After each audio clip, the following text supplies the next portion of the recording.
చేనేత రంగ అభివృద్ధికి రాష్ట్రపతి కృషి చేస్తానడం సంతోషంగా ఉందన్నారు హ్యాండ్లూమ్ ఎక్స్పోర్టర్ లవకుమార్.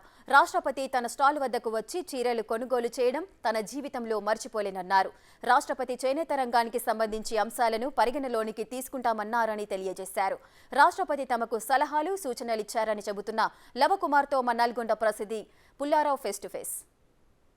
రాష్ట్రపతి ద్రౌపది ముర్ము పోచంపల్లిలో ఏర్పాటు చేసినటువంటి ఈ యొక్క చేనేత స్టాల్స్ వద్దకు రావడం జరిగింది. ఈ చేనేత స్టాల్స్ వద్దకు వచ్చేసేసి ఇక్కడ ఉన్నటువంటి కొంతమంది వ్యక్తులతో కూడా ముచ్చడం జరిగింది. ప్రజెంట్గా లవకుమార్ హ్యాండ్లూమ్ ఎక్స్పోర్టర్తో కూడా చాలాసేపు తను మాట్లాడడం జరిగింది. లవకుమార్ గారు, రాష్ట్రపతి గారు మీ దగ్గరికి వచ్చింది, మీ స్టాల్ దగ్గర చాలాసేపు నిలబడి ఏం మాట్లాడారు? యాక్చువల్లీ మేడం భారత రాష్ట్రపతి గారు మా భూదాన్ పోచంపల్లికి రావడం మా అదృష్టం. ఆమె రావడానికి మేము చాలా గర్వపడుతున్నాం. నేను ఆమె రావడానికి పోచంపల్లి హ్యాండ్లూమ్ పరిస్థితి ఏముంది, ఇక్కడ వీవర్స్ పరిస్థితి ఎట్లుంది, వాళ్ళ మనుగడ జీవన మధుగడ ఎట్లుంది, వాళ్ళ అభివృద్ధి, వాళ్ళ జీవన భద్రత కొరకు ఏం చేయాలనే కాన్సెప్ట్ మీద వచ్చి అవే విషయాలు మమ్మల్ని అడిగింది. దానికి మేము చెప్పినాం. మా హ్యాండ్లూమ్ పరిస్థితి ఎలాగైతుందో ఇప్పుడు ఉన్న విషయాలను మొత్తం కూలకుశంగా మేడంకు అర్థమయ్యేటట్టు చెప్తే ఆమె సానుకూలంగా విన్నారు. విని మేము చెప్పిన సూచనలు కూడా ఆమె ఇంప్లిమెంట్ చేస్తామనే మాట కూడా చెప్పారు. ఆమె కూడా మాకు కొన్ని సూచనలు ఇచ్చారు. మెయిన్ ఏంటంటే మా హ్యాండ్లూమ్లో మంచి క్వాలిటీ డిజైన్స్ మేము చేస్తున్నాం. ఇది ఇంటర్నేషనల్లో మంచి డిమాండ్ ఉన్నది. మేము ఎక్స్పోర్ట్ చేస్తాం.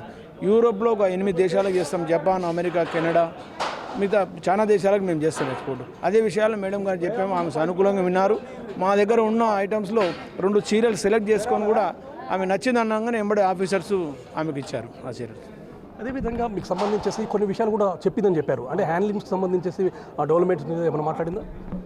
ఆమె ఆ విషయాలు ఏంటంటే మేము ప్రభుత్వ అధికారుల ద్వారా మీ జీవనోపాధి పెంచడానికి ప్రభుత్వానికి మేము రికమెండ్ చేస్తూ మేము వీలైనంత వరకు వ్యూవర్స్ని ఆదుకునే ప్రయత్నం చేస్తానే హామీ మాత్రం మాకు ఇచ్చారు.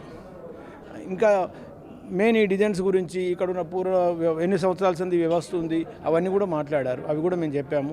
ఎక్స్పోర్ట్లో ఏం జరుగుతుంది అనే విషయాన్ని కూడా ఎక్కువ అడిగారు. ప్లస్ డొమెస్టిక్ మార్కెట్ గురించి అడిగారు. వీటి కలర్స్, నైపుణ్యత, చేతి వృత్తు అన్ని గురించి కూడా అడిగారు. అన్నీ కూడా మేము వివరంగా తెలియజేశాము. వారు సానుకూలంగా విన్నారు. ఇంకా దీన్ని అభివృద్ధి చేసే విధంగా మేడం గారు చర్య తీసుకొని మా హ్యాండ్లూమ్ ఏదైతే 40,000 మంది దీని మీద ఆధారపడిపోతున్నారు వాళ్ళ జీవనోపాధికి భద్రత కల్పిస్తారని మేము ఆశిస్తున్నాము. దాదాపు చేనేత రంగంపై 35 లక్షల మంది కుటుంబాలు ఆధారపడి ఉన్నాయని చెప్పేసి కూడా రాష్ట్రపతి చెప్పిన సందర్భం ఉంది. అదేవిధంగా పోచంపల్లి వచ్చిన తర్వాత ఈ హ్యాండ్లూమ్కి సంబంధించేసి ఎవరైతే ఉన్నారో వారిని కలవడం జరిగింది. వారి యొక్క సాధక బాధకాలు తెలుసుకోవడం జరిగింది.